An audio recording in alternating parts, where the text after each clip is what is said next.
Hey everybody, here is installment 2 in the mixed media background challenge that Cat Hand is putting forth on her channel, and I have a link to her tutorial below.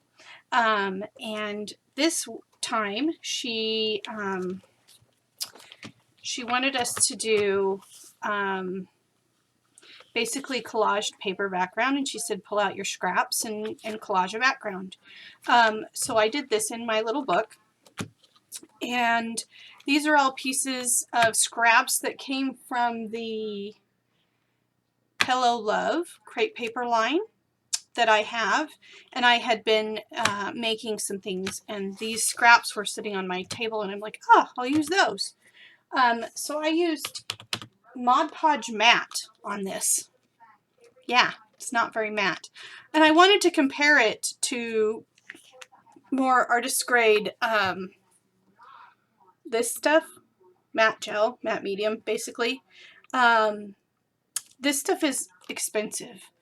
Like, I think this jar was $15 or $17, and you get it at Michael's, but you can use your coupon. So I wanted to compare it. So I used the Mod Podge matte here, and it's pretty shiny for matte.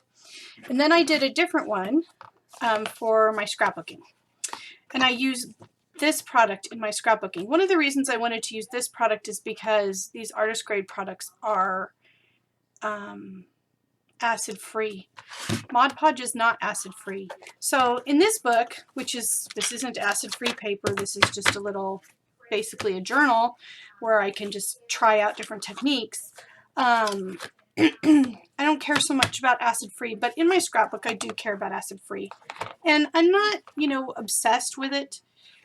But what I know about acid-free is acid-free paper is one thing, acid-free adhesives are another. Acid-free adhesives are very important because adhesive will eat paper pretty quickly if it's not acid-free. So I took out a piece of cardstock that I didn't love the color of. It was one I got in a Michael's pack, and other than Prima Dolls, because it's kind of a flesh tone, I'm not sure how I would use this. And I decided to go with a paper pack that I'm not as fond of either. I got this Studio Calico 6x6 paper pack called Take Note. I got this for free at Archivers when they had a store open here in our area. And you had to spend a certain amount of money and you got a free pad, and I was like, sure, I'll take a free pad, but it's not my favorite. Like, it's okay. It's kind of my style. The color choices, the strong kind of peachy with this mustard, not my favorite. But it's okay. I don't hate it.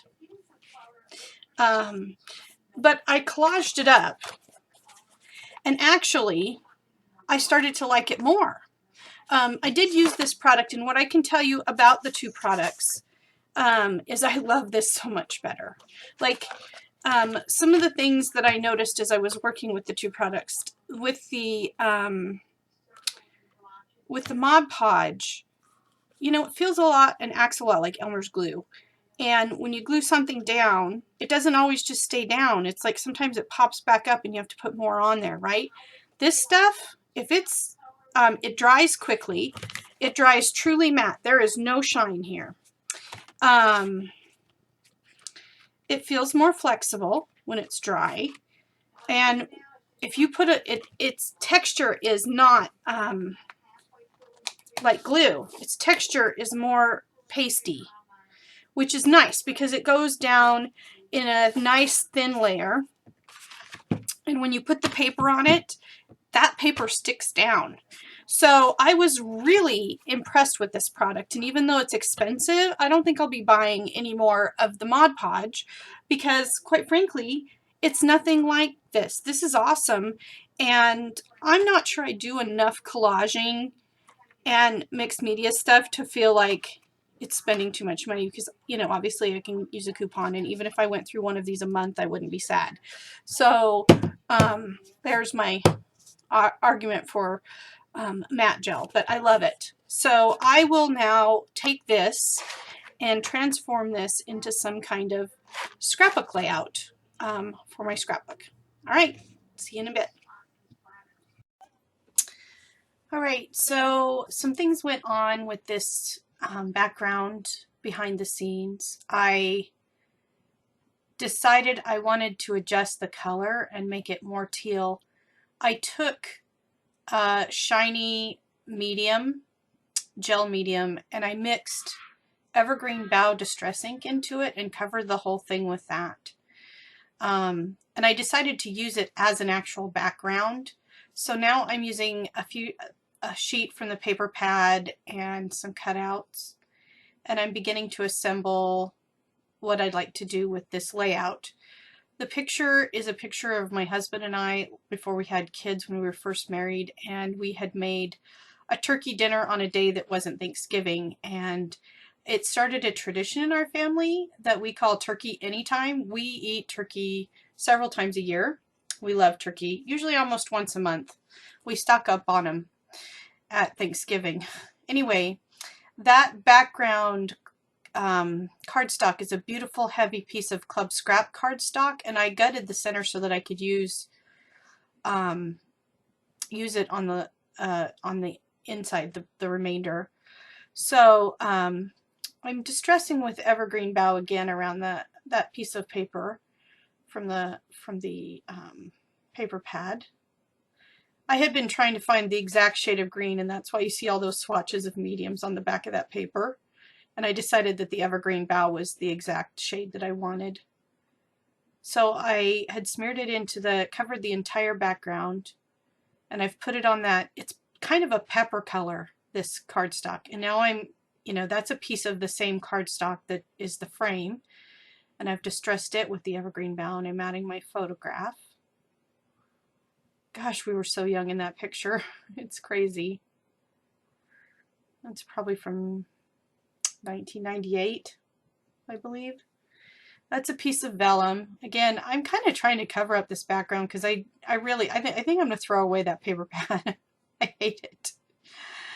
All right, I'm off to do some sewing. That's what I've done. I went off screen to use my sewing machine, and I'm going to show you kind of what I did. I zigzagged around the outside, sewing down obviously the vellum, and then I also zigzagged at the bottom of that picture.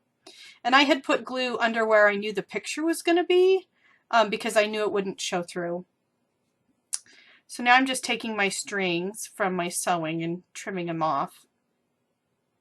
And I'm going to glue my my photo mat down. This layout frustrated the heck out of me. I mean, this paper laid around for a couple of weeks before I could even begin to think of it. So that piece of the paper line that I had punched out with that large Stampin' Up, that was a large Stampin' Up scallop circle punch. It's like 2 inches, 2.5 inches. And that particular paper has some lines on it. So I'm going to do my journaling and just say how we established this tradition of eating turkey anytime when we were first married, because we both really loved turkey dinner. Our kids love turkey dinner too. It's great. And I'm going to put that up there in the top left-hand corner. Just trying to create a visual triangle of circular objects on this particular piece. It's very simple layout. I don't do a lot of embellishing here. I found that in my stash from forever ago, and there's another stash dive. That alphabet is Club Scrap from, my gosh, probably 03. I sped this up 8 times because it took me so long to put those darn stickers down. But I think they worked okay for this layout, and I was glad to finally, be using them. Use them, and get them out of my stash. I have so much stuff that just needs to be, you don't realize how much stuff you have until you have to move it. And I had just moved on December 1st, so I know how much stuff I have. And it's definitely going to be a use it or lose it. I spelled turkey wrong, and I had to fix it. And then I have this Stampin' Up! Stamp set from a while back, and it basically has the whole alphabet on it. And the whole thing was you were supposed to cut it out with a 1/4" square punch, and I don't have one. So I'm just gonna cut it out by hand. And I was so kind of frustrated with this that I went on eBay and ordered a 1/4" square punch. Because I really didn't like the way this looked. But I am spelling out the word anytime. Not much left to this layout. I go ahead and pop that up on some foam dots.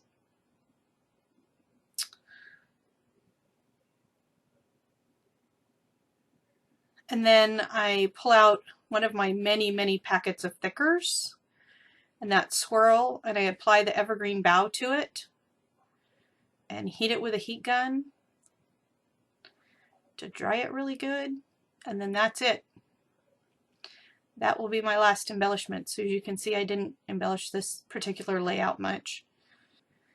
So about to show you the close-ups here so that you can see all the stitching around the outside, the journaling, the picture of me and my husband when we were 15 or 16 or 18 years younger. I don't know. All right, thanks.